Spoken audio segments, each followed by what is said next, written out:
जैसे कि आप लोग जानते हो, मैं जानते हो और मैं आपको बताना चाहता हूँ कि अभी तक हम प्रोबेबिलिटी चैप्टर के 3 बेसिक कॉन्सेप्ट कर चुके हैं ऑलरेडी। ये हमारा आज का 4th नंबर का बेसिक कॉन्सेप्ट है। जो 3 बेसिक कॉन्सेप्ट है उनमें हमने डिस्कस किया है, अलग अलग कॉन्सेप्ट हमने डिस्कस किया है। प्रोबेबिलिटी क्या है, प्रोबेबिलिटी कितने के कितने बीच में हो सकती है, रैंडम एक्सपेरिमेंट क्या है, एलिमेंट्री इवेंट क्या है, श्योर इवेंट क्या होता है, इम्पॉसिबल इवेंट क्या होता है, इक्वली लाइकली आउटकम क्या होता है, फेवरेबल आउटकम्स क्या होता है। आज हम डिस्कस करेंगे। देखो बेटे, बेसिक कॉन्सेप्ट हमारे पे तो काफ़ी बनाऊंगा आपके लिए, ताकि मैं चाहता हूँ इतने बेसिक कॉन्सेप्ट आपके लिए बता दूँ ना कि जब आप चैप्टर को करने जाओ, जब आप चैप्टर को स्टार्ट करने जाओ ना, तो ना आप बिना किसी टीचर की हेल्प से आप उसको क्वेश्चन, आप उस एक्सरसाइज को ख़त्म कर दो, फिनिश कर दो। बेटा अब होता हमारे पास, मैं बात करता हूँ यहाँ पर formula of probability. Formula of probability, ये जो प्रोबेबिलिटी का फॉर्मूला होता है वो होता क्या है? तो कभी कभी एग्जाम में क्या आता है, बच्चे क्वेश्चन करके आ जाते हैं, प्रोबेबिलिटी का फॉर्मूला लिख कर नहीं आते। अगर एक सवाल पूछा गया तो उसमें अगर एक सवाल के 4 पार्ट हैं, तो कम से कम पहले पार्ट को करने से पहले उसमें प्रोबेबिलिटी का फॉर्मूला लिखोगे तो ही मैम या सर पूरे मार्क्स देंगे, नहीं तो नहीं देते। बेटा देखिए बेटा, क्या है यहाँ पर कि फॉर्मूला प्रोबेबिलिटी होता है। मान लो पी ई का मतलब क्या है, probability of an event. P E मतलब किसी घटना के घटने की प्रायिकता। पी ई का मतलब होता है कि प्रोबेबिलिटी ऑफ एन इवेंट, किसी घटना के घटने की प्रायिकता। तो अगर जब भी हम कोई क्वेश्चन को कभी करें, सबसे पहले लिखेंगे हम पी ई इक्वल टू, सबसे पहले लिखेंगे P E equal to number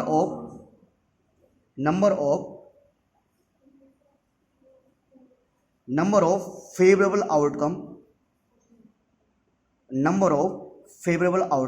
upon में total number of outcome, upon में टोटल नंबर ऑफ आउटकम्स। जब भी हमें प्रोबेबिलिटी का फॉर्मूला लिखना है या कभी निकालना हो, तो number of favourable outcome upon में टोटल नंबर ऑफ आउटकम्स, ये फॉर्मूला होता है बेटा किसका? प्रोबेबिलिटी का। नंबर ऑफ फेवरेबल आउटकम्स पूरे का अपॉन में टोटल नंबर ऑफ आउटकम्स। ठीक है, ये आप बेटा एक फॉर्मूला है, ये आप इसको याद कर लीजिए, चाहे रट्टा मान लीजिए। हिंदी मीडियम वाले बच्चे बोल रहे हैं, जैसे हिंदी में इसको बोलते हैं जो number of favourable outcome. Favourable outcome मतलब होता है कि ऐच्छिक या सब एक्स। हिंदी तो थोड़ा एकदम थोड़ा हिंदी में बेटा ये चीज़ थोड़ा हम रिकॉल नहीं कर पा रहा मैं यहाँ पर। हिंदी में आप ना हिंदी में बेटा बुक्स में थोड़ा देख, आपसे रिक्वेस्ट है थोड़ा सा एक बार बुक्स में देख लीजिएगा बेटा थोड़ा ना, अगर थोड़ा मैं रिकॉल नहीं कर पा रहा, याद नहीं कर पा रहा। इसको बोलते सर सापेक्ष। फेवरेबल मतलब सापेक्ष परिणामों की, एक ऐच्छिक परिणामों की संख्या अपॉन में कुल परिणामों की संख्या। ठीक है, ये हो गया बेटा, ये फॉर्मूला आपको याद करना है, पहली बात। दूसरी बात बेटा, पीई, अगर पीई का मतलब है प्रोबेबिलिटी ऑफ एन इवेंट, कि कोई घटना होगी, और मैंने मान लो एक है पीई। पीई के ऊपर मैं ऐसा लगा देता हूं, इसका मतलब पी नॉट, इसका मतलब पीई का मतलब है कोई इवेंट होगा, और पी जब इसके ऊपर डैश आ जाएगा तो कोई इवेंट नहीं होगा। तो यानी कि मैं इसको यहां बोलूंगा कि probability of not happen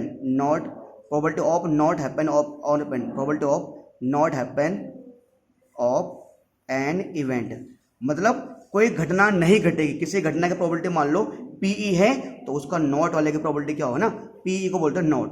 P मतलब कोई इवेंट होगा, इवेंट है ना।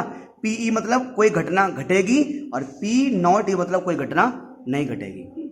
अब देखो प्यारे बच्चों, यहां से एग्जाम में एक सवाल आता है।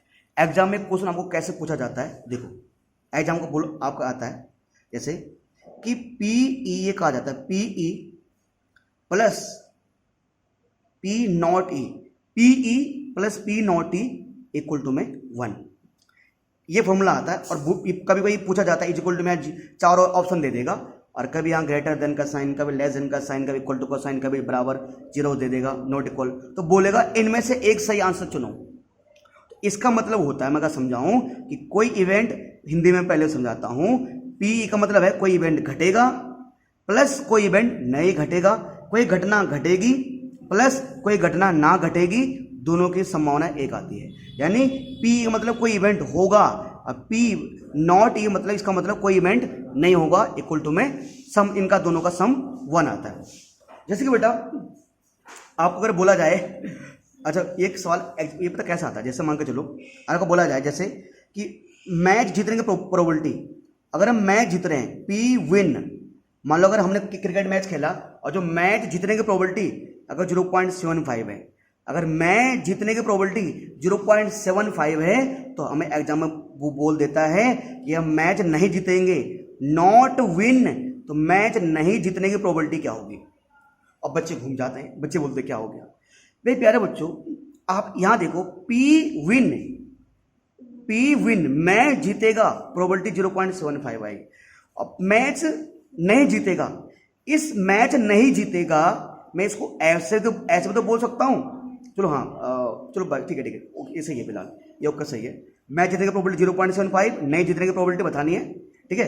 तो मैंने मान लिया मैच जीतने की प्रोबेबिलिटी को है वो P, उसको PE बोलेंगे, तो मैच जीतेंगे प्लस P नॉट E मतलब मैच नहीं जीतेंगे, एक ऊपर बार इवेंट मैच जीतेंगे प्लस मैच नहीं जीतेंगे, दोनों को जोड़ने में क्या आएगा 1 आएगा, ठीक है। तो E का मुझे क्या जाएगा E, तो ठीक है, तो मैच जीतेंगे जैसे ना, मैच जीतेंगे हमारे, मैच जीतेंगे तो वो 0.75 है, प्लस मैच नहीं जीतेंगे उसकी प्रोबेबिलिटी हमें निकालनी है, तो इक्वल टू 1 आएगा। तो जब इसको वहाँ भेजेंगे ना राइट साइड आ जाएगा 1 माइनस 0.75, तो P नॉट E आ जाएगा हमारे पास 0.25। तो मैच नहीं जीतेंगे इसकी प्रोबेबिलिटी 0.25 आ जाती है, ठीक है। अच्छा, और कभी जरा इसी सवालों को एक थोड़ा और तरीके से पूछा जाता है एग्जाम में, मैं आपको बताता हूँ। जैसे ये सवाल कभी एग्जाम में कैसे आता है, यही वाला सवाल, जैसे मान लो एग्जाम में पास होने की प्रोबेबिलिटी 0.85 है, मतलब पास होने की प्रोबेबिलिटी क्या है 0.85 है, और हमें बताना है कि फेल होने की प्रोबेबिलिटी क्या होगी, फेल होने की प्रोबेबिलिटी क्या होगी। बच्चे कन्फ्यूज हो जाते हैं यार, पास होने की प्रोबेबिलिटी 0.85 है, फेल होने क्या होगी। बच्चे सोचते हैं हमें क्या पता यार। अब देखो प्यारे बच्चों, जो पास होने की प्रोबेबिलिटी 0.85 है, फेल होने को हम दूसरे भाषा में क्या बोल सकते हैं। फेल होना मतलब पास नहीं होना, अरे फेल होना मतलब किसी ने कहा भाई मैं फेल हो गया, अच्छा तो मैं उसको ये भी तो बोल सकता हूँ। एक बच्चे ने कहा सर मैं फेल हो गया, अच्छा तो मैंने कहा बेटा इसका मतलब आप पास नहीं हुई। फेल हो गया मतलब इसको हम दूसरे लैंग्वेज में ऐसे भी तो बोल सकते हैं, नॉट पास। फेल होना मतलब नॉट पास, मतलब वो पास नहीं हुआ। कोई फेल हो गया अगर, है ना, और फेल होना मतलब नॉट पास, इसको हम नॉट पास ही बोल सकते हैं, ठीक है। अब हो गया इसको नॉट, यानी कि पास होने की प्रोबेबिलिटी 0.85 है और फेल होने की यानी कि नॉट पास होने की प्रोबेबिलिटी निकालनी है। हम लोग जानते हैं PE किसी इवेंट होने की प्लस P नॉट E नहीं होने की प्रोबेबिलिटी 1 होती है। PE की प्रोबेबिलिटी 0.85 है और ये हमें ये बतानी है इक्वल टू 1, और P not E equal to 1 minus 0.85 और इक्वल टू आ जाएगा। अगर 1 में से 0.85 घटाएंगे कितना आएगा बेटा, 0.15 आएगा, शायद 0.15 आएगा बेटा। तो फेल होने की जो प्रोबेबिलिटी, जो पास नहीं होने की प्रोबेबिलिटी होगी P नॉट पास, जो पास नहीं होने की प्रोबेबिलिटी क्या हो जाएगी हमारे पास 0.15 आ जाएगी, ठीक है सर। ये मैं आपको बेसिक कॉन्सेप्ट यहाँ पर सिखा चुका हूँ। प्यारे बच्चों,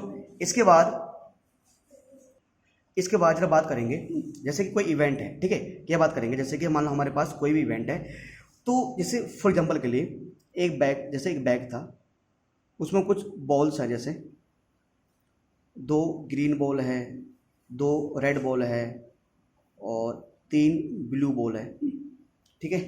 अच्छा, अब देखो मैंने कहा अगर आपसे पूछा बेटा रेड बॉल आने की प्रोबेबिलिटी क्या होगी, रेड बॉल आने की प्रोबेबिलिटी आपने कहा सर 2, रेड बॉल 2 है, टोटल बॉल 7 है, 2/7, ठीक है। P जैसे मैंने कहा ग्रीन बॉल आने की प्रोबेबिलिटी क्या होगी, ग्रीन, अच्छा सर ग्रीन बॉल आने की प्रोबेबिलिटी निकालनी है, सर ग्रीन बॉल 2 है, टोटल बॉल 7 है।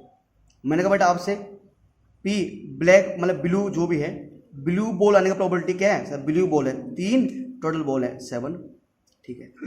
अब बेटा अगर आप इन सबको ऐड करना, पी रेड आने का प्रोबेबिलिटी प्लस पी ग्रीन आने का प्रोबेबिलिटी प्लस पी ब्लू और ब्लैक आने का प्रोबेबिलिटी, सबको ऐड करना। देखो बेटा 2/7 प्लस 2/7 प्लस 3/7, इन सब का एलसीएम है 7।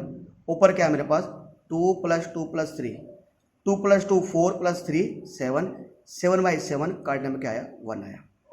यानी कि अगर कोई भी इवेंट है तो उसके जितने भी आउटकम होंगे, अगर कोई भी इवेंट है और उनके जितने भी आउटकम होंगे, अगर उन सब की प्रोबेबिलिटी निकाले, एक चीज का ध्यान देना, कोई भी इवेंट है अगर उनकी सभी आउटकम्स के प्रोबेबिलिटी निकालें, किसी भी इवेंट की अगर सभी आउटकम की प्रोबेबिलिटी निकालें तो सर वो क्या आएगा 1 आता है। क्या आता है बेटा 1 आता है। देखो 1 तो आ रहा है ना, red P green pea blue, उन सबको ऐड करने पे किसी भी इवेंट की चाहे वो रेड बॉल आने की प्रोबेबिलिटी निकालें, किसी भी इवेंट की जो सभी आउटकम्स है, किसी भी इवेंट की जितने भी आउटकम्स है, अगर उनको निकालने की प्रोबेबिलिटी हम निकालें, अगर उनके आने की प्रोबेबिलिटी निकालें वो 1 आता बेटा।